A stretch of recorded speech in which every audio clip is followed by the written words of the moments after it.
In late 2010, a Tunisian street vendor lit himself on fire in protest of the poor living conditions in his country.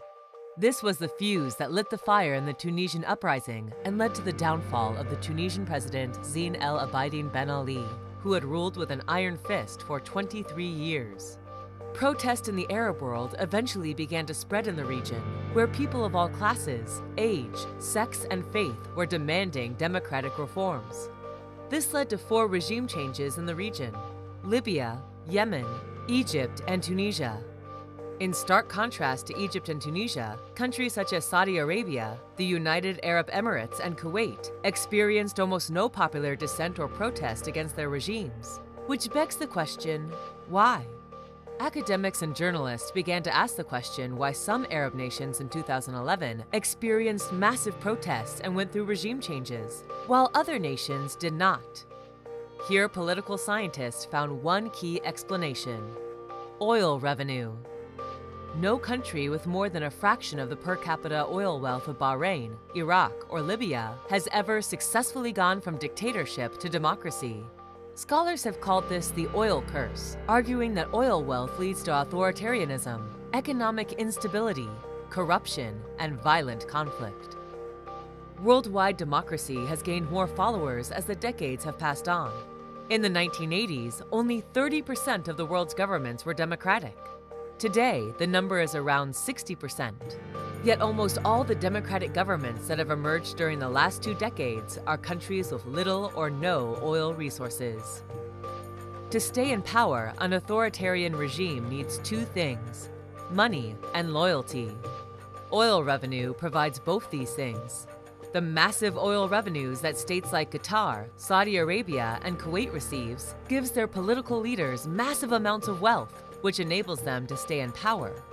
They have accomplished this by buying of their citizens, with many different economic and social benefits with virtually no taxation. The relationship between taxation and representation has always been close. When rulers want to raise taxes, citizens demand accountability. Taxation without representation was one of the main reasons which led frustrated colonists in America to revolt against Great Britain. In the Middle East, oil-funded rulers use their wealth to ease popular discontent and demand for greater accountability by offering new handouts, lowering taxes, or both. For an example, on January the 18th, 2011, just days after the Tunisian autocrat Ben Ali has been ousted from his presidency, Kuwait's government announced a grant of $3,500 to every man, woman, and child, as well as a year's worth of free staples such as sugar, cooking oil, and milk. The following month, the Saudi Arabian government followed suit, announcing an $80 billion package of public sector wage hikes, unemployment payments, increased college stipends, and investments in low-income housing. In September 2011, the government of Qatar likewise declared that it would raise public sector salaries by 60% at a cost of more than $8 billion. Autocrats like Ben Ali and the former Egyptian president Hosni Mubarak made similar gestures, but their pledges were much smaller and therefore less effective. Oil revenues also allow rentier states to buy the loyalty of the most important sector in the nation, the army. From 2006 to 2009, Saudi Arabia spent close to $30 billion on arms imports. Algeria in the same period spent nearly $7 billion for the same purpose. Globally, autocrats without oil wealth spend about 2% of their country's GDPs on their militaries, whereas their colleagues with oil wealth, who already have much larger budgets, typically spend about 3%. The rich oil countries, such as Libya and Bahrain, are exceptions to the oil curse, as Libya only went through a regime change by the aid of NATO, and while Bahrain did not go through a regime change, the government did face massive protests and demands for democratic reforms. Though Bahrain's case can be explained by the heterogeneous demographic, as about 70% of the population are Shia Muslims, meanwhile, Bahrain's rulers, the majority of the government, military, and business leaders are Sunni and have been ruling the state by a divide and rule policy to the dissatisfaction of the Shia population.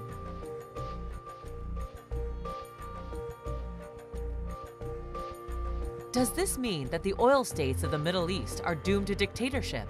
Or are there certain measures that can be done to overcome the repressive regimes? First, history has in fact shown that oil-rich countries can indeed become democracies. Oil-exporting countries such as Indonesia, Mexico, Venezuela, and Nigeria have all made successful transitions to electoral democracies. But there are stark differences between the oil-rich countries of the Middle East and countries such as Venezuela and Mexico. Most of the Arab nations with massive revenues from oil make more than 3 times as much money from oil per capita than countries such as Venezuela and Mexico.